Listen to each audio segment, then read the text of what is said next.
what made you decide to go from being, in your own practice to utilizing this and changing and transforming your own life? Oh, that's a deeper story. And so I Yeah. don't practice anymore. And the reason why is I just tell people now, sometimes life leaves you little clues and other times life hits you with a 2x4. Mm. My 2x4 moment was Sunday morning, Memorial Day weekend, 2018. Jaden, my older biological son, is 12 years old. I'm sitting next to his bed. He realizes I'm there and he says, Dad. His voice is barely above a whisper. Yeah, buddy. I lean over the bed. I put my ear over his mouth to make sure I can hear him. And he says 3 words I'll never forget. Am I dying? Oh my goodness. 12 days earlier, Jaden came home with a stomach ache. 3 days after the stomach ache, we're in the ICU at the Children's Hospital having emergency surgery. It was appendicitis that turned septic, 29 days in the hospital, 19 of them in the ICU, 8 straight days of sedation because he went to the operating room 5 times. Mm. After they take the tube out of his throat, they give him methadone and morphine to bring him down from the drugs he was on. So my 12-year-old son looks like a heroin addict coming down from a high, and the very first question he will only ask me are those 3 little words. Am I dying? I don't know. I can't even imagine.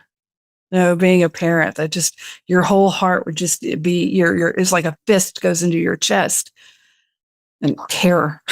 Even if you know it's not true, still the fact that they feel that way and you love them so much. Well, you have to remember he didn't know. He was last thing he knew was that he went to sleep and 8 days later he's now up.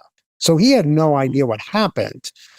And so my first breath was, did I hear him correctly? My second breath was, do not lose it right now. I look him in the eyes. I tell him, no, you're not dying. You've had prayers from thousands of people all around the world and you're going to be just fine. He looked at me. He knew I was telling him the truth. He closed his eyes to get more rest. I walked outside the room and then I broke. I was miserable. I was burnt out from dentistry. I was taking it out on everyone around me. I was practicing 16 years at this point. But when I broke, only one thought seared into my mind. If life is this fragile and I'm unhappy with the path that I'm on, burn the ships, it's over. And that's what I did. I sold my practice September 2018, just walked away. Mm.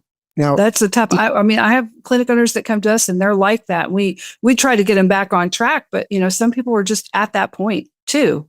And for some of them, that's the right answer, And so once you did that, how did you make the pivot to where you're at right now?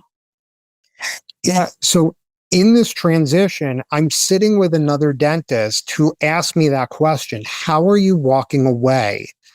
And I made one dumb comment to him, which changed everything for me.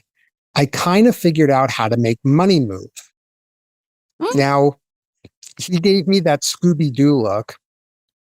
I tried to explain things that day. Frankly, I just didn't do a good job. But a few weeks later, I get the next statement in the mail for my house payment.